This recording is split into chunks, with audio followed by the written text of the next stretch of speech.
कैसे आरक्षण के दायरे को बढ़ाया जाए, उस वक्त बिहार में कैसे हम लोग विशेष राज्य का दर्जा देते, ये भी अब आपको याद आएगा। तो जब 10 साल तक आपकी सरकार थी, उस वक्त क्यों नहीं आपने तमाम व्यवस्थाएं बना ली? आज सिर्फ और सिर्फ ये चुनावी झुंझुना लोगों को दिखाने से नहीं होने वाला। लोग आपकी हकीकत जानते हैं। एक के बाद एक अलग अलग राज्यों का चुनाव भी आप हार रहे हैं और आने वाले दिनों में बिहार भी आप हारेंगे, बंगाल भी आप हारेंगे। 55 साल तक आप लोग आजादी के 70-75 साल के इतिहास में 55 साल तक आप लोग सत्ता में आप लोग रहे। उसके बाद अगर आज देश की जनता आपको नकार रही है तो जरूरत है आत्ममंथन करने की, ना कि बहाने तलाशने की, जो कि राहुल जी कर रहे हैं। कल राहुल गांधी बिहार आए थे और महाराष्ट्र को लेकर उदाहरण दे रहे थे कि जिस तरीके से महाराष्ट्र में फिक्स कर लिया गया था भाजपा के द्वारा, ठीक उसी प्रकार विधानसभा चुनाव भी फिक्स कर लिया गया है। उसको लेकर जब केंद्रीय मंत्री चिराग पासवान से सवाल किया गया तो सुनिए चिराग पासवान क्या कुछ कह रहे हैं। ये वापस से अगला चुनाव हारने के लिए बहाना बनाया जा रहा है। इनको पता है कि अब इसके बाद ये लोग बिहार का भी विधानसभा का चुनाव हारने वाले हैं, तो उसकी भूमिका तैयार की जा रही है। और ये भूमिका इन्होंने हर बार जब जब चुनाव हारे हैं तब तब नए बहाने तलाशने का काम किया। अभी तक ईवीएम पे ये लोग पूरा ठीकरा फोड़ने का काम करते थे कि भैया ईवीएम फिक्स है, ईवीएम की वजह से हम लोग चुनाव हार रहे हैं। अभी तक ये चलता था। अब वो बहाना पुराना हो गया, तो अब इन्होंने पिछले चुनाव से, महाराष्ट्र वाले चुनाव से अब एक नया बहाना, जिसका इस्तेमाल इन लोगों ने दिल्ली में भी करने का काम किया। अब उस बहाने के तहत ये लोग क्या कह रहे हैं कि फर्जी वोटर तैयार किए जा रहे हैं और जिसकी वजह से हम लोग चुनाव हार रहे हैं।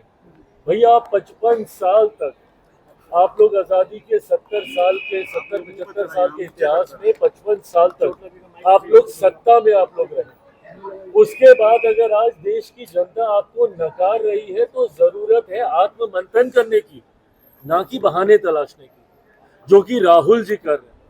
सिर्फ और सिर्फ बहाना ये लोग तलाशते हैं कि इस वजह से हम लोग चुनाव हारे। अब ये मान के चलिए कि इन्होंने बिहार विधानसभा चुनाव में भी अपनी हार स्वीकार कर ली है और आज जिस तरीके से एक अखबार में बड़ा सा अपना आर्टिकल छपा कर इन्होंने उसके लिए एक नया बहाना तैयार कर लिया है। बिहार में जब ये चुनाव हारेंगे तो उसमें भी ठीकरा इसी बात का फोड़ा जाएगा कि नए वोटर्स तैयार किए जा रहे हैं। भैया आप एलओपी हैं, आप हिस्सा है इस व्यवस्था का।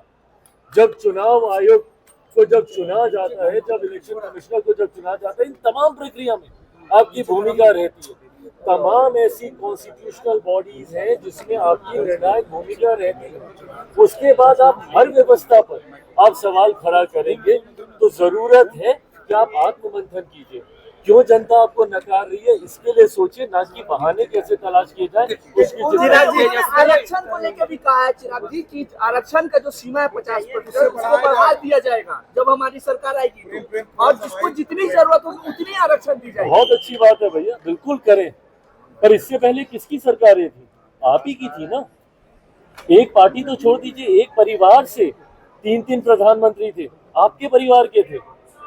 आपके दादाजी थे, परदादा थे, दादी थी, आपके पिताजी थे, सब थे। लंबे समय तक 2014 से पहले एक दशक तक आप ही के पार्टी की नेतृत्व वाली सरकारें थी। मुझे चिंता इस बात की होती है कि जब आप लोग विपक्ष में जाते हैं आपके स्वर बदल जाते हैं, जब आप सत्ता में आते हैं आपके स्वर बदल जाते हैं। आज जितनी चिंताएं हैं व्यवस्था को लेकर, सबसे पहली बार सीबीआई किसी सरकार का तोता है, ये किस सरकार में कहा गया था? किसकी सरकार थी उस वक्त? आज जब आप कॉन्स्टिट्यूशनल बॉडीज के ऊपर जब आप सवाल उठाते हैं तो ये किसकी सरकार में कहा गया था कि भैया सीबीआई सरकार का तोता है? आप ही की सरकार की, यूपीए गवर्नमेंट थी उस वक्त। उसी वक्त कहा गया था कि भाई ये सरकार का तोता है।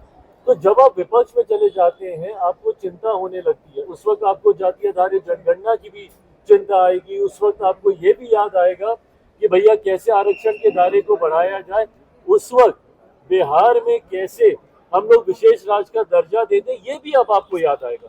तो जब 10 साल तक आपकी सरकार थी उस वक्त क्यों नहीं आपने तमाम व्यवस्थाएं बना ली? आज सिर्फ और सिर्फ ये चुनावी झुंझुना लोगों को दिखाने से नहीं होने वाला। लोग आपकी हकीकत जान गए और इसीलिए कारण लोकसभा का चुनाव तो आप हार ही रहे, एक के बाद एक अलग अलग राज्यों का चुनाव भी आप हार रहे हैं और आने वाले दिनों में बिहार भी आप हारेंगे, बंगाल भी आप हारेंगे, असम भी। प्रधानमंत्री कह रहे हैं सरेंडर प्रधानमंत्री, राहुल गांधी कह रहे हैं कि सरेंडर प्रधानमंत्री, हर बात पे सरेंडर कर देते हैं, जाति जनगणना पे सरेंडर कर दिए, सीज फायर पे सरेंडर कर दिए।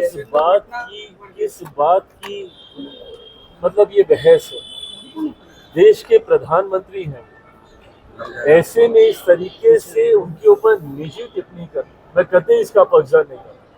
आप नीतिगत विषय उठाइए ना, बोलिए जो आपको कहना है, बट इस तरीके से प्रधानमंत्री जी के नाम से तुकबंदी बनाते हुए, ये छोटी राजनीति है, इन सारी चीजों में नहीं पड़ना चाहिए। लगातार कह रहे हैं कि हर दिन रेप और बलात्कार और बढ़ती आपराधिक Rahul Gandhi crime capital of India का टाइटल देके गए हैं बिहार को। बढ़ती आपराधिक घटनाएं हम लोगों के लिए भी चिंता का विषय है। मैंने भी बिहार सरकार से, मुख्यमंत्री जी से इन तमाम विषयों को लेकर चिंता साझा करने का काम किया। संतोष इस बात का है कि जो अपराधी हैं पूरी तत्परता के साथ उनकी धरपकड़ कैसे हो, इस पर भी प्रशासन मुस्तैदी से कार्य कर रहा है। पर इन आपराधिक घटनाओं को नियंत्रित करने की जिम्मेदारी भी बिहार सरकार की है। ऐसे में जब विपक्ष सवाल उठाता है तो मैं उम्मीद उनसे ये करता हूँ कि अगर बिहारियों के ऊपर अपराध होता है तो ये चिंता इस व्यवस्था से जुड़े हर व्यक्ति की होनी चाहिए, सत्ता पक्ष हो विपक्ष हो। कैसे हम लोग इसको नियंत्रित करें, मिलकर हम लोग को कार्य करने की जरूरत है। सरकार और प्रशासन, इस बात का मैं विश्वास जरूर दिलाऊंगा। देखिए, बिहार सरकार का मैं हिस्सा नहीं हूँ, मेरा कोई विधायक नहीं है जो कि नीति पॉलिसी मेकिंग प्रणाली का हिस्सा हो, बट हाँ, बिहार सरकार का हम लोग समर्थन जरूर करते हैं। ऐसे में अगर ऐसी घटनाएं घटती हैं तो ये हमारे लिए भी उतनी बड़ी चिंता। आज मैं मुजफ्फरपुर भी जा रहा हूँ, जहाँ पे 2 ऐसी घटनाएं हुई हैं। मैं दोनों परिवारों से वहाँ पर जाकर मिलूंगा और आने वाले दिनों में कैसे इसको और मजबूत करके इसको नियंत्रित किया जा सके, राज्य सरकार से भी इस विषय पर हम लोग चर्चा करेंगे।